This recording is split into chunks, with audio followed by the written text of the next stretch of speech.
Welcome back, everyone, as we close out this first week of this journey together. Today is time to pause and reflect and celebrate the progress that we've made in this first week.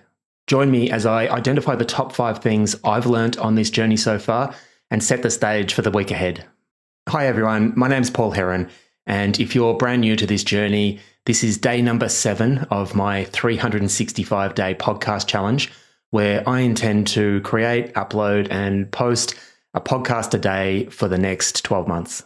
I just want to start this episode today by firstly just expressing my gratitude for all the support and encouragement that I've received so far over the last week. It's been fantastic and has really added to my sense of excitement about the possibilities of where this journey can take me, and who knows where it's going to go. But I'm just so excited that I've finally got through this first week, and my mind is racing about what I'm going to tackle this week coming up. But before I get to that, here are the top 5 lessons and things that have really stood out to me as being most important this week. Number 1 is the importance of moving from planning to be ready to actually being in motion and doing the thing that you're passionate about. It's a completely different mindset when we're thinking about doing something, when we're in that planning phase, when we're waiting to have all the dominoes fall into place. It's a different mindset. We're on one side of a void, I guess, and we're trying to get all the dominoes to line up before we can finally propel ourselves into the thing that we're wanting to do. The stark difference between being in action is it becomes this constant cycle of just taking an action, reflecting, improving, learning on the go. You're in this spiral that's propelling you forward almost once you've actually got started. And reflecting back, I think I said this on Monday when I first got started last week, I could have sat in that phase indefinitely. I could have found excuses to still not quite feel ready. But I am so glad that I bit the bullet and just jumped in. And, of all the lessons that I am going to mention today, this probably still is going to be number 1. And it's number 1 for a reason, because I'm finally started. I'm finally in action. I've expressed to the world what it is that I intend to do and what I want to get from this. And I've got started. And the feedback I'm getting is invaluable. I feel like the wheels are in motion, and once we get started, it can actually be difficult to stop. So my advice to anyone out there thinking about embarking on an adventure themselves, we want to put the appropriate amount of time and energy into preparing and getting ready, but we need to understand that we're probably never going to feel completely ready. And at some point, we just need to make that decision to jump in the deep end and go for it. Number 2 is to embrace imperfection. As a self-confessed perfectionist, this is something that doesn't always come easy. But this whole idea of taking on a challenge, stepping out of our comfort zone, it is all about embarking on new experiences and tackling new tasks and things that we haven't done before. It's about thinking outside the box and allowing ourselves to come up with ideas that we want to try and jump in and give them a go and see what happens. A lot of this stuff, we just don't know how things are going to play out. A lot of this stuff is new to us, and we just aren't going to be able to get things right. We are perfect, I should say. We are new to this stuff, and allowing ourselves to be able to find a rhythm of deciding the next thing, taking the next action without the fear of, what if I get this wrong? What if this all goes pear-shaped? What if this, what if that? Allowing ourselves to be able to just make a decision, feel a bit of resistance and discomfort about how we're going to actually go about it, but be able to push through that and come out the other side and have a greater understanding of, who we are and what we're capable of and how things actually work to take us into the next iteration is such a powerful way to bring this. So don't try to be perfect. Directly following on from getting started is, just embrace the idea of taking consistent, regular action and really just letting yourself be the beginner at this. The third lesson that I'm taking from this week, and one that I'd really encourage everyone to embrace, is just to trust yourself. I mentioned this in step 1 and just jumping in the deep end, but and maybe this does need to come before we make that decision, but trusting yourself and moving that need for certainty on external results back to an internal feeling of, or an internal trust of being able to overcome any result or any obstacle that falls in our path is such a powerful way to continue that forward momentum building. I think it's actually essential. One thing to keep in mind here is I hear the word confidence thrown about when I have conversations about trusting ourselves.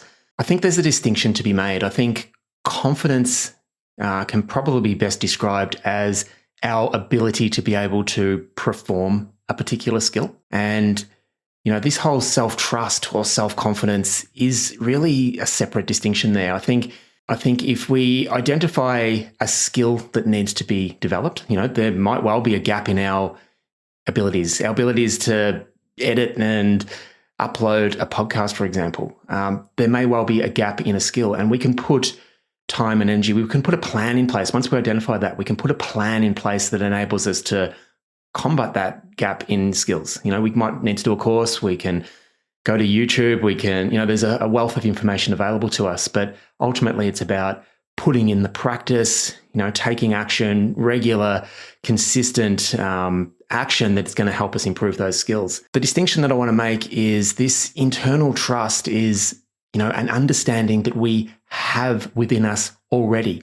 We have everything we need to be able to take those next steps, to be able to think through the challenges that we face in our pursuit of the dreams that we're going after. And if we're able to just continuously find evidence to support the belief that whatever challenge we've got, we can zoom out, we can take a look at it, we can try and brainstorm different options, we can decide on a best next step, and we can trust ourselves to continually go through that process of testing, trying, and taking forward steps towards the thing that's most important to us. So I just want to make that distinction. Sometimes when we talk about confidence, we have that confused with our self-esteem and self-worth and self-trust. Try to split that out as much as you can. And it's okay to identify that there's a shortage in a skill. It's awesome. It's actually fantastic to be able to become aware of that, because then you can put a plan in place to bridge that gap. But this whole self-confidence and self-trust thing really is about picking that next thing, even if it's that skill that you want to develop, picking that first task and trusting yourself to be able to follow through and embrace the results, whatever they might be. Tip number 4 that I want to mention today is to embrace the journey. In the end, that's all we have. All we have is the journey. We have day after day of showing up and going through the activities that we embark on. And some days we'll face more challenges than others. Some days will be easier than others. Some days we will feel like bouncing out of bed and jumping in and doing the things we need to do. Sometimes we'll have to rely on a little bit more discipline. Some things will work out. Some days will be complete disasters. But following on from the previous steps, we want to trust ourselves to be able to continue down the path that we're setting ourselves on and move the certainty away from needing to know how things are going to pan out towards more of an internal knowing that we've got this and we've got the ability to keep pivoting and learning and testing and everything that comes with that. But in the end, all we ever have is our journey. And if we're needing to be at a point further down the road for us to feel success or feel happy or whatever that might look like, then we're deferring or delaying that sense of fulfillment until we get there. A big part of this is, for me personally, letting myself be the beginner at this. I can already see some progress, which is fantastic, but I really want to try and focus on enjoying the actual journey. I don't need to be at the end of this journey for me to feel successful. I'm already feeling an element of success just literally through showing up every day and doing this over the last week. So tip number 4 is, embrace the journey, find a way to almost make that the priority. That's ultimately all we have is moment after moment that sort of build into the life that we live, and we've got to find a way to enjoy that whole journey ups and downs, challenges, the good parts, the bad parts. Sometimes we do need to go through a challenge to be able to get to the other side of that and be able to reflect back and really feel like feel proud of ourselves for going through those challenges. But as a whole, we just need to find a way to enjoy the journey. And finally, number 5, the 5th lesson. This is more of a theme that has come up throughout the episodes that I've already done this week. And it's, this idea of staying open to learning. I loved the conversation that I had about, fixed mindset versus a growth mindset. It's come through on the marketing principles framework we looked at, my coaching framework. This is all about embracing this mindset that allows us to take consistent, regular action, to be able to move away from being tied to specific results, but, to be able to take all the feedback that we receive and get curious about it. The complete disasters, the things that exceed our expectations. We just want to be able to dive in and continuously keep this process of learning through taking action, I think is probably a great way to describe it. It's the best way to learn. I know myself, if I look back over my work career, my life, the biggest lessons that I've been able to take out of my journey so far are the things that have gone completely belly up. The complete disasters are where some of these biggest lessons have come from. In the past, I've probably found it a little bit more difficult to reflect in a healthy way sort of shortly afterwards. But I think as we keep building that muscle of, deciding what the next step's going to be, taking an action, reflecting in a healthy way, pulling out the lessons and having that influence step number 2 or the next step, that is the process. That really is the process. And if we stick to that formula, stick to this framework long enough, then everything will look after itself in the end. The skill shortages we spoke about earlier, they look after themselves in the end if we do this very thing every single day. If we just keep identifying that next step, trusting ourselves to take courageous action in line with that goal that we're setting ourselves, and constantly learning from the actions that we take. We haven't really touched on this yet, but another key to learning is using the information that we have available to us to our advantage. It can be very easy to be overloaded and bombarded with information and messaging, and there's books, there's this and that, and all this stuff that can just be overwhelming. Another thing, when I think staying open to learning, another thing is using other people's ideas. There's no need for us to reinvent the wheel with everything that we're doing, but to be strategic about the way that we do go about picking out the things that we do want to try next. So there's the reflective piece after we take an action, which is fantastic to help us learn and grow. When we're planning the next step, the ability to be able to pull in ideas that we've seen, things that other people might have told us that is working for them. We want to be quite strategic about how we pull in these pieces of information, not get overwhelmed, and have that potentially help us think outside the box and inform the decision on what the next step's going to be.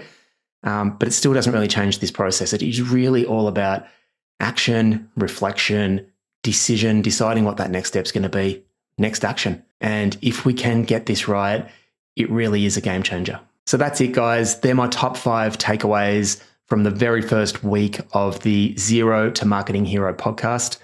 It's been an absolute pleasure to get started, to get the support, feedback, encouragement that I've received over the last week. It's been really encouraging, and it's got me really inspired to continue down this path. And, as I said earlier, it just keeps, or my expectations of where this potentially go, just keep growing. There are so many different ideas that I'd love to share. Over the next week, tomorrow morning, I will give a bit of a rundown on what I intend to uncover or go through this week.